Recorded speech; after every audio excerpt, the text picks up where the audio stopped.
ఎలకతోలు తెచ్చి ఎన్నాళ్ళు ఉతికినా నలుపు నలుపే కాని తెలుపు కాదు అన్నారు ఓ కవి. పాకిస్తాన్తో ఏ వ్యవహారం నడిపించినా, పాకిస్తాన్ ఏ వేషాలు వేసినా, అది యుద్ధంలో కావచ్చు, క్రికెట్లో కావచ్చు, అవి వంకర బుద్ధి, వంకర ఆలోచనలు మాత్రమే ఉంటాయని మరొకసారి రుజువైంది.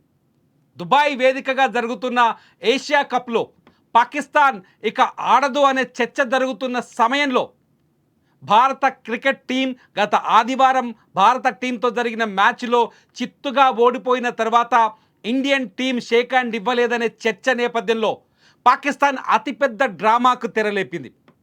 ఈగోకి వెళ్ళింది. ప్రపంచం ముందు ఇండియాని బదనాం చేయాలన్న ఏకైక లక్ష్యంతో రకరకాల వేషాలు వేసింది. ఐసీసీకి ఫిర్యాదు చేసింది, ఏసీసీకి ఫిర్యాదు చేసింది. అంతేకాదు, ఇవాళ యూఏఈతో జరగాల్సిన మ్యాచ్ని రద్దు చేసుకుంటున్నామనే సిగ్నల్స్ కూడా ఇచ్చింది. ఉదయం నుంచి ఐసీసీతో మంతనాలు జరుపుతూనే వస్తుంది. మ్యాచ్ రెఫరీ యాండీ పైక్రాఫ్ట్ని తొలగిస్తే తప్ప యూఏఈతో మ్యాచ్ ఆడబోమని కూడా పీసీబీ ఒక దశలో చెప్పింది.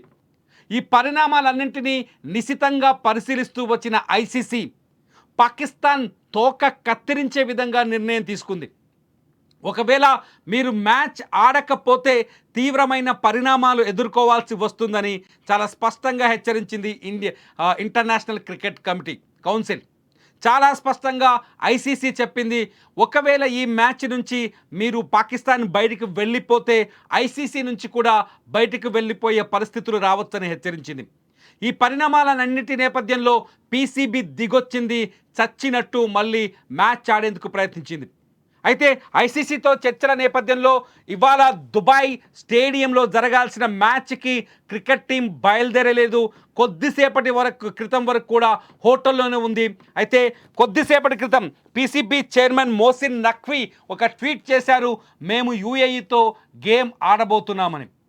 యూఏఈతో గేమ్ ఆడుతున్నామని ప్రకటించిన కొన్ని నిమిషాల్లోనే పాకిస్తాన్ క్రికెటర్లను తీసుకొని అక్కడి నుంచి ప్రత్యేకమైన వాహనం దుబాయ్ స్టేడియం వైపు స్టార్ట్ అయింది.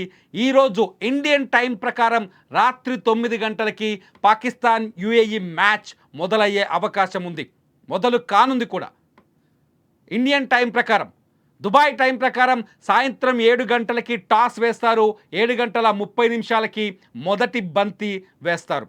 అయితే విచిత్రమైన విషయం ఏంటంటే, ఈ 4 రోజులుగా పాకిస్తాన్ ఎవరైతే మ్యాచ్ రెఫరీ యాండీ పైక్రాఫ్ట్తో వివాదాన్ని లేవనెత్తే ప్రయత్నం చేయడం, యాండీ పైక్రాఫ్ట్ వల్లే మేము టాస్ వేసే సమయంలో పాకిస్తాన్ కెప్టెన్ షేక్ హ్యాండ్ ఇవ్వలేదని చెప్పడం, యాండీ పైక్రాఫ్ట్ తప్పుదారి పట్టించారని పాకిస్తాన్ టీంని బదనాం చేయడం, ఈ పరిణామాలన్నింటినీ బయటకు తీసుకొచ్చే ప్రయత్నం చేసింది పీసీబీ. అయితే యాండీ పైక్రాఫ్ట్ని ఇవాల్టి మ్యాచ్లో రెఫరీగా ఉంచొద్దని కూడా పాకిస్తాన్ క్రికెట్ బోర్డు డిమాండ్ చేసింది. అయితే ఆ డిమాండ్ని ఐసీసీ పట్టించుకోలేదు. యాండీ పైక్రాఫ్టే ఇవాల్టి యూఏఈ పాకిస్తాన్ మ్యాచ్కి కూడా రెఫరీగా ఉంటారని చాలా స్పష్టంగా చెప్పింది. దీంతో పీసీబీకి దిగి వచ్చుడు తప్ప, కిందకి దిగడం తప్ప మరో దారి కనిపించలేదు. ఇవాల్టి మ్యాచ్కు కూడా యాండీ పైక్రాఫ్టే మ్యాచ్ రెఫరీగా ఉండబోతున్నారు. మొత్తానికి పాకిస్తాన్కి నిజంగా ఆ పిచ్చి వేషాలకి సరైన సమాధానం దొరికింది. పాకిస్తాన్ కడుపులో మంటంతా ఒకటే, భారత క్రికెట్ టీం తమని చిత్తుగా ఓడించిన, 7 వికెట్ల తేడాతో ఘన విజయం సాధించిన, షేక్ హ్యాండ్ ఇవ్వకుండా నేరుగా డ్రెస్సింగ్ రూమ్లోకి వెళ్ళిపోవడాన్ని తట్టుకోలేకపోతుంది పాకిస్తాన్ టీం. స్పోర్టింగ్ స్పిరిట్కి ఇది పూర్తిగా విరుద్ధమనే ప్రచారం చేసే ప్రయత్నం చేసింది. ఐసీసీకి ఫిర్యాదు చేసేందుకు ప్రయత్నించింది, ఐసీసీని కూడా నిలదీసేందుకు ప్రయత్నించింది. కానీ భారత క్రికెట్ కెప్టెన్ సూర్యకుమార్ యాదవ్ చెప్పిన సమాధానం పాకిస్తాన్కి మింగుడు పడలేదు, నిద్ర పట్టనివ్వలేదు. పాకిస్తాన్ క్రికెట్ టీంని నిజంగా నిరుత్సాహపరిచిందని చెప్పాలి. చాలా స్పష్టంగా పహల్గామ్ దాడికి నిరసనగానే మేము షేక్ హ్యాండ్ ఇవ్వలేదు, పహల్గామ్లో ప్రాణాలు కోల్పోయిన బాధితుల కుటుంబాలకు అండగా నిలుస్తున్నాం, మేం ఆపరేషన్ సింధూర్లో విజయం సాధించిన భారత ఆర్మీకి, త్రివిధ దళాలకి మేము మద్దతుగా నిలబడ్డాం, వాళ్ళ ధీరత్వాన్ని మేము మా వంట పట్టించుకున్నాం, అందుకే వాళ్ళకి సపోర్ట్ చేస్తూ వీళ్ళకి షేక్ హ్యాండ్ ఇవ్వలేకపోతున్నామని చాలా స్పష్టంగా సూర్యకుమార్ యాదవ్ ప్రకటించారు. దీంతో ఒక్కసారిగా భారతదేశంలో ఉద్వేగభరితమైన వాతావరణం ఏర్పడింది. భారతదేశంలో ఉన్న కోటాను కోట్ల క్రికెట్ అభిమానులు నిలబడి చప్పట్లు కొట్టిన సందర్భాలున్నాయి.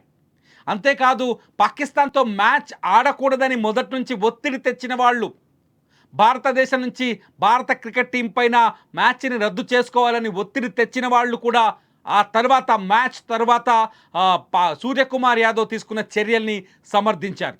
ఈ పరిణామాలన్నింటినీ తట్టుకోలేకపోయింది పాకిస్తాన్. పాకిస్తాన్ ప్రపంచ వేదిక పైన ఒక దోషిగా కనిపించింది.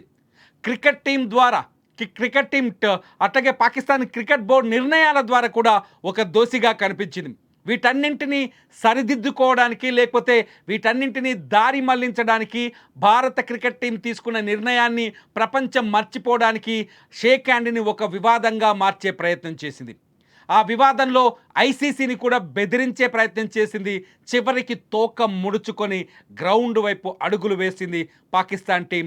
ఈరోజు రాత్రి 9 గంటలకి ఇండియన్ టైం ప్రకారం పాకిస్తాన్ యుఏఈ మ్యాచ్ కొనసాగబోతుంది. పాకిస్తాన్ మళ్ళీ ఏసీసీ కప్లో ముందుకు కొనసాగుతుంది. ఇది ఇప్పటివరకు ఉన్న అప్డేట్. లైవ్ అప్డేట్స్ కోసం చూస్తూనే ఉండండి సుమన్ టీవీ డిజిటల్ లైవ్.